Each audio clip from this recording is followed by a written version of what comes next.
सांसों के द्वारा अपने मन को शांत करने के बारे में आपने सुना होगा, लेकिन क्या आप सोच सकते हैं कि सांसों का एक ऐसा ध्यान है जो आपके शरीर को सभी बीमारियों से बचा सकता है। देखिए, आप सब लोगों ने कपालभाति, अनुलोम विलोम इनके बारे में सुना होगा।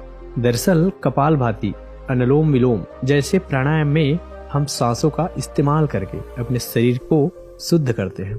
कुछ पलों का तूफान पूरे जंगल को हिला सकता है, उसी प्रकार कुछ पलों का सांसों का तूफान आपकी रोम रोम को जागृत कर सकता है। सांसों की इस अद्भुत विज्ञान के बारे में महात्मा बुद्ध ने एक कहानी के माध्यम से बहुत अच्छे तरीके से समझाया है। महात्मा बुद्ध की सबसे प्रिय शिष्य आनंद ने एक बार बुद्ध से सवाल किया कि हे बुद्ध, आप हमेशा कहते हैं कि सांसों पर ध्यान लगाओ, लेकिन ध्यान तो हम किसी भी चीज का कर सकते हैं, जैसे कि अपने चलने पर, भोजन करने पर या फिर कोई काम करने पर। सांसों पर ध्यान लगाना क्यों महत्वपूर्ण होता है? महात्मा बुद्ध ने इसका जवाब देते हुए बताया कि सांस हमारे जीवन का आधार होती है, उन्हीं से हमें जीवन मिलता है और उन्हीं के छूट जाने से जीवन खत्म हो जाता है। आनंद, अगर जीवन को समझना है तो हमें अपने मन को समझना होगा, और सांस हमारे मन और हमारे शरीर के बीच एक पुल का काम करती है। अगर तुम पुल पर चलना सीख लेते हो तो तुम अपने शरीर के माध्यम से अपने मन में प्रवेश कर पाओगे। तथागत ने आगे कहा कि तुम ध्यान किसी भी चीज का लगा सकते हो, किसी भी वस्तु का लगा सकते हो, लेकिन सांसें हमारे साथ तीनों पहर रहती है, और जब हम सोते हैं तब भी हमारी सांसें चल रही होती है। इसलिए सांसों का ध्यान सबसे आसान ध्यान है। उस ध्यान को तुम कभी भी कर सकते हो, और सांसों के द्वारा अपने मन को समझना ज्यादा आसान हो जाता है। क्योंकि जब हम दुखी होते हैं, परेशान होते हैं, तो हमारी सांसें अलग तरीके से चलती है, लेकिन जब हम शांत होते हैं, आनंद में होते हैं, तब हमारी सांस अलग तरीके से कार्य करती है। जब हम गुस्से में होते हैं अथवा डर में होते हैं, तब हमारी सांसें अलग प्रकार से कार्य करती है। इसलिए हमारे मन की भावनाओं को समझने के लिए हमें अपनी सांसों को समझना होगा। जिस प्रकार हमारी सांसें चलेगी, उसी प्रकार हमारे मन में भावनाएं पैदा होगी। आनंद ने सवाल किया कि हे बुद्ध, मन की भावनाओं को समझने के लिए हमें सांसों का कौन सा ध्यान करना होगा, और क्या उस ध्यान से मन की भावनाएं काबू में की जा सकती है? जैसे मन की अश्लील गंदे विचार रोकना हो, गुस्से को काबू में करना हो, या फिर जलन जैसी नकारात्मक भावनाओं से छुटकारा पाना हो। क्या कोई ध्यान ऐसा है जो हमारे मन को शुद्ध कर सकता है? क्योंकि जब तक मन में पवित्रता पैदा नहीं होगी, तब तक ध्यान करने का कोई लाभ नहीं। लेकिन न चाहते हुए भी साधक के मन को नकारात्मक भावनाएं घेर लेती है, जो उसके ध्यान में बहुत बड़ी बाधा बन जाती है। तथागत ने कहा कि जो अपनी सांसों को समझ गया, समझो वह बदल गया। इंसान के शरीर में और उसकी मस्तिष्क में जितनी भी प्रतिक्रियाएं होती है, वह उनके सांसों के चलने के अनुसार पैदा होती है। मनुष्य कभी ध्यान नहीं देता कि उसका मन उसके सांसों के अनुसार प्रतिक्रिया कर रही है। कभी होश पूर्वक देखने का प्रयास करना।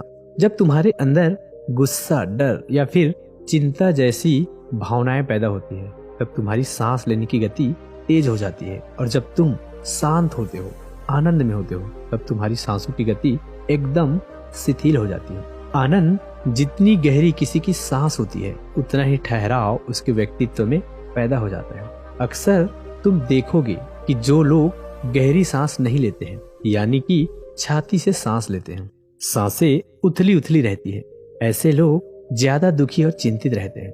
और वहीं पर जिन लोगों की सांस गहरी होती है, उनकी आंखों में तुम्हें एक शांति नजर आएगी, एक आनंद दिखेगा। ऐसे लोग किसी भी परिस्थिति में परेशान नहीं होते, उनका मन हमेशा शांत बना रहता है। वह कठिन से कठिन परिस्थिति को भी बड़ी शांति से सुलझा लेते हैं, और इसीलिए उनकी बुद्धि, उनका मस्तिष्क दूसरों से तेज काम कर पाती है, क्योंकि उनका मन शांत होता है, नकारात्मक भावनाओं से खाली होता है। आनंद, अगर कोई भी मनुष्य नकारात्मक भावनाओं या नकारात्मक विचारों से घिरा रहता है, तो शरीर में सुस्ती, आलस्य या भावनाएं उसके सांसों के कारण पैदा होती हैं। इसलिए यह बहुत आवश्यक है, अगर जीवन में अच्छी आदतें बनानी है, सांसों का नजरिया सकारात्मक रखना है, तो हमें अपनी सांसों को समझना होगा और उसका सबसे अच्छा तरीका है अपने सांसों का ध्यान। सांस हमारी हमेशा चलती रहती है। अगर पूरे दिन में से कुछ समय हम अपनी सांसों पर ध्यान लगाएं तो हमारा पूरा जीवन परिवर्तित हो सकता है। धीरे धीरे जैसे जैसे सांसों पर ध्यान गहरा होता जाएगा, वैसे वैसे तुम अपनी भावनाओं को समझने लगोगे, अपने शरीर में चल रही प्रतिक्रियाओं को अच्छे से देखने लगोगे। यह तभी संभव हो सकता है जब तुम अपने प्रति सचेत रहो, अपने प्रति हमेशा होश में रहो। और होश तभी जागृत होता है जब किसी चीज पर निरंतर ध्यान लगाया जाता है। और हमेशा ध्यान में रहने के लिए प्रकृति ने हमें सांस दी है। हम अपनी सांसों पर चलते समय, खाते समय, उड़ते समय, बैठते समय, हर वक्त हर समय ध्यान लगा सकते हैं, उनको देख सकते हैं, क्योंकि किस नाक से आ रही है, किस नाक से जा रही है, नाक के कौन से कोने से टकरा रही है। और जब हम यह निरंतर देखने लगते हैं तो हमारे विचार छटने लगते हैं, हम वास्तविकता के जीवन में जी रहे होते हैं। अब शरीर की छोटी सी छोटी संवेदना, हर एक भावना का हमारे शरीर, हमारी ऊर्जा और हमारे मस्तिष्क पर क्या असर पड़ता है। अब तुम समझ पाओगे कि हमारे विचारों के कारण हमारी भावनाएं पैदा होती है। जैसे हमारे विचार होंगे वैसे ही विचार हमारे अंदर पैदा होती रहेगी। एक सोते हुए बच्चे के पेट को देखना आनंद। जब भी वह सोता है उसकी पेट से सांसें चल रही होती है, इसलिए उसका मन बड़ा संवेदनशील होता है। जीवन में किसी भी कार्य में सफलता प्राप्त करने के लिए कुछ सकारात्मक भावनाओं का होना या फिर अच्छे गुण का होना बहुत आवश्यक होता है। अच्छे गुण जैसे कि स्वभाव में धैर्य होना, गुस्सा न होना, कठिन परिस्थितियों में हार न मानना, चुनौतियों का डटकर मुकाबला करना, ये सारे भावनाएं या फिर कहें कि गुण एक इंसान में होना बहुत आवश्यक है अगर उसे एक बड़ी सफलता हासिल करनी है। और यह सभी गुण हमारे स्वभाव में हमारी सांसों के द्वारा पैदा किया जा सकता है। इनका विज्ञान होता है, लेकिन अज्ञानता बस मनुष्य हमेशा अपने को बाहर से बदलना चाहता है, लेकिन अपने अंतर मन पर कभी ध्यान नहीं देता, जहाँ से सारा ब्रह्मांड संचालित हो रहा है, जहाँ से आपकी सारी इच्छा पूरी हो सकती है। आनंद ने सवाल किया कि हे बुद्ध, आपने यह तो बताया कि हमारी भावनाएं हमारी सांसों से संचालित होती हैं, लेकिन क्या हमारी सांस हमारे शरीर को भी स्वस्थ रख सकती है?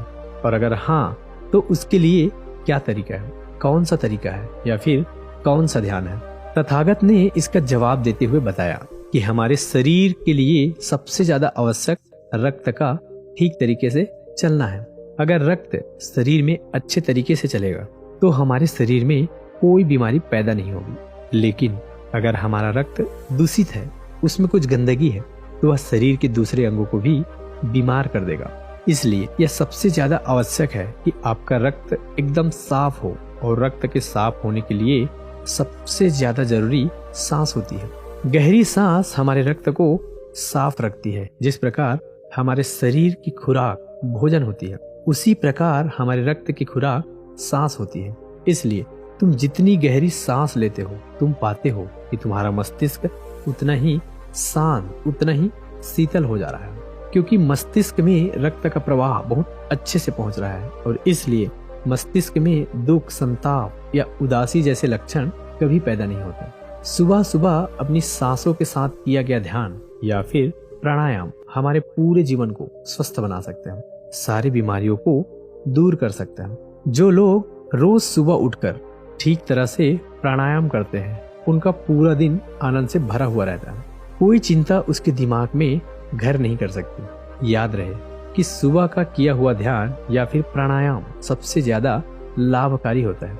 वैसे तो तुम ध्यान किसी भी समय कर सकते हो, क्योंकि यह हर समय लाभ ही पहुंचाता है, लेकिन बात जब प्राणायाम की आती है तो प्राणायाम सुबह सुबह करना चाहिए जब पेट खाली होता है। ब्रह्म मुहूर्त में किया गया ध्यान आपको ध्यान की गहराइयों तक लेकर जा सकता है। कुछ ही समय में उसके अच्छे परिणाम देखने को मिलते हैं। ब्रह्म मुहूर्त वह समय होता है जब पूरी प्रकृति जागृत होती है। पक्षी अपनी घोंसला छोड़कर भोजन की तलाश में निकल पड़ते हैं। ग्वाले गाय का दूध निकालते हैं। मंदिरों के द्वार खुल जाते हैं। ऐसा प्रतीत होता है जैसे कि पूरे प्रकृति का सृजन का समय होता है। आनंद, अगर तुम होश में रहकर सुबह की सुंदरता देख पाए तो तुम ध्यान की गहराई को समझ पाओगे, समाधि के अवधि तक जा पाओगे। आपका पूरा जीवन अपने आप परिवर्तित हो जाएगा। बुरी आदत या बुरे विचार छोड़ने के लिए कोई मेहनत नहीं करनी पड़ती, अपने साथ कोई जबरदस्ती नहीं करनी पड़ेगी। बुरे विचार फिजूल की भावना है, अपने आप मन से गायब होती चली जाएगी। जब तक तुम उन्हें बाहर से बदलने का प्रयास करते रहोगे, तब तक सफलता कभी तुम्हारे हाथ नहीं लगेगी। लेकिन अगर अपनी सांसों का सहारा लोगे तो पहले दिन से ही परिवर्तन आने शुरू हो जाएंगे। तथागत ने कहा, मैं यह नहीं कहता कि इसका परिणाम तुम्हें 10 साल बाद मिलेगा, इसका परिणाम तुम्हें तुरंत मिलेगा। जब भी तुम अपनी सांसों को कुछ समय के लिए शांत करके अपने सांसों पर ध्यान देते हो तो तुम्हें एहसास होगा तुम्हारा मन अपने आप शांत हो गया। उसमें कोई दुख, कोई विचार, कोई भावना तुम्हें परेशान नहीं कर पा रही है। कठिन परिस्थितियों में खुद पर काबू रखना, खुद पर विश्वास रखना, यह सबसे ज्यादा आवश्यक है। और यह तभी संभव है जब हमारी बुद्धि उलझी हुई हो।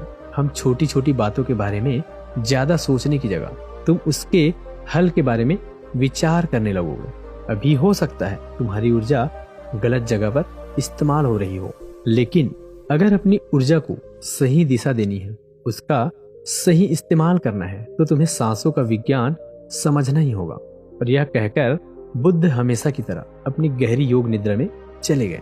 तो दोस्तों, कैसी लगी कहानी आपको कमेंट सेक्शन में जरूर बताना। तो मिलते हैं फिर नई कहानी के साथ, तब तक के लिए अपना ध्यान रखिए। नमो बुद्धाय।